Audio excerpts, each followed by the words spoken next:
सीता और राम में कौन अधिक सुंदर है बहस चल रही थी।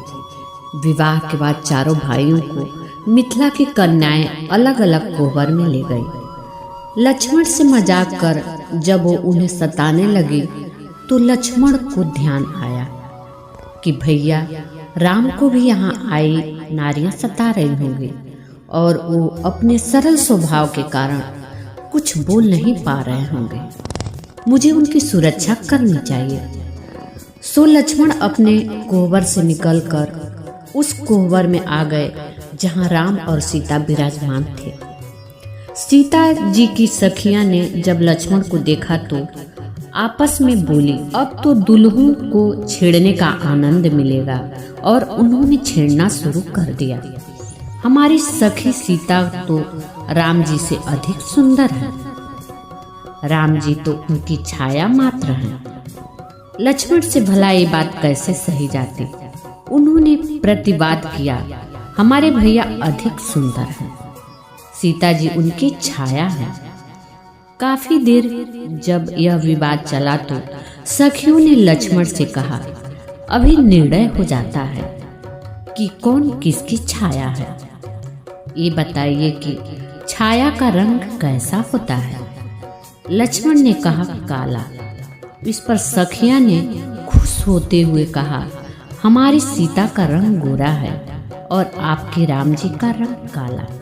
इसी से सिद्ध होता है कि सीता सुंदर है और राम जी तो उनकी छाया है। लक्ष्मण कुछ न बोल सके। हर पिता के भाग्य में बेटी नहीं होती। राजा दशरथ जब अपने चारों बेटों की बारात लेकर राजा जनक के द्वार पर पहुंचे तो राजा जनक ने सम्मान पूर्वक बारात का स्वागत किया। तभी दशरथ जी ने आगे बढ़कर जनक जी के चरण छू लिए। चौंक कर जनक जी ने दशरथ जी को थाम लिया और कहा, महाराज आप बड़े हैं, बर पक्ष वाले हैं, ये उल्टी गंगा कैसे बहा रहे हैं।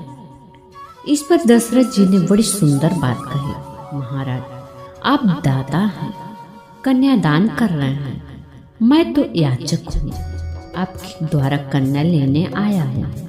अब आप ही बताइए, दाता और याचक में कौन बड़ा है। यह सुनकर जनक जी के नेत्रों से अश्रुधारा बह निकली। भाग्यशाली हैं वो जिनके घर होती हैं बेटियां।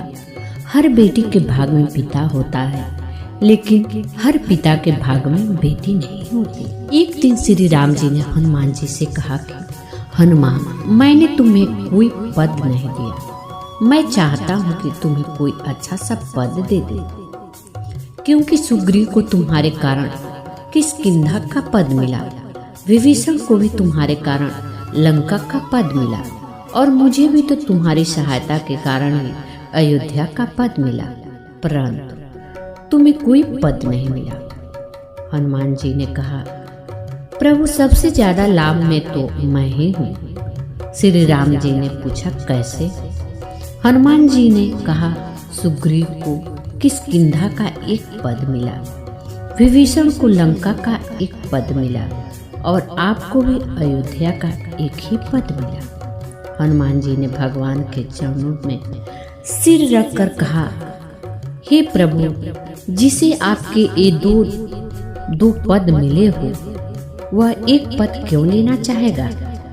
श्री राम जी हनुमान जी की बात सुनकर बहुत प्रसन्न हुए। सबके ममता ताग बटोरी, मम पद मनहि बाधि वर डोरी।